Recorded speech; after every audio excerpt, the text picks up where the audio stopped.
The woman removed the rubber band from the lunchbox, cut it into small pieces with a knife, and used them to plug the leak. This temporarily solved the water ingress problem in the container. Then, she found a hose from a TV box, connected one end outside the container, and used the lunchbox to scoop water out. The water level inside the container slowly dropped. It was Mia's second day trapped in the container. After marking the highest water level with yellow tape, she tried to contact the outside world with her phone again. But on the sea, she heard her husband's voice confirming he was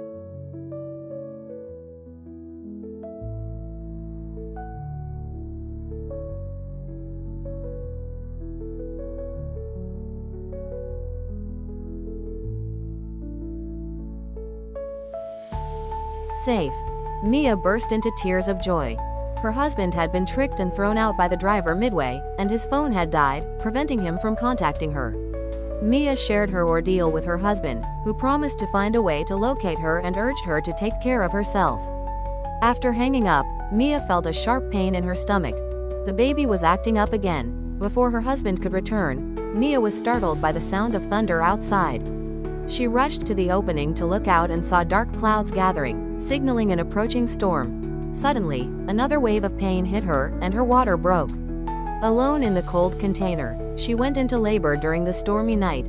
Just then, her phone rang. Mia quickly grabbed it, but the container's violent shaking caused it to fall into the water.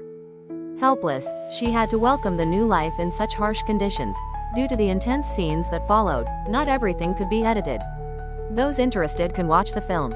Fortunately, the baby was born safely. She named her daughter Moya, hoping she would bring her the courage to persevere. But a new problem arose. Prolonged malnutrition left her unable to breastfeed Moya. Desperate, she ate all the food at once.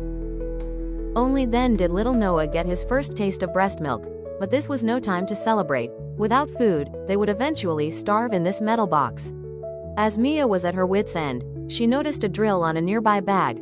They needed to get outside the container to find food and seek rescue.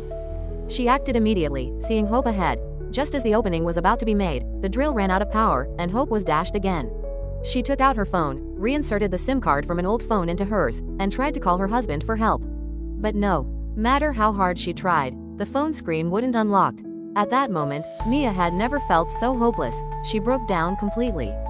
During her breakdown, she accidentally saw the multi-tool knife.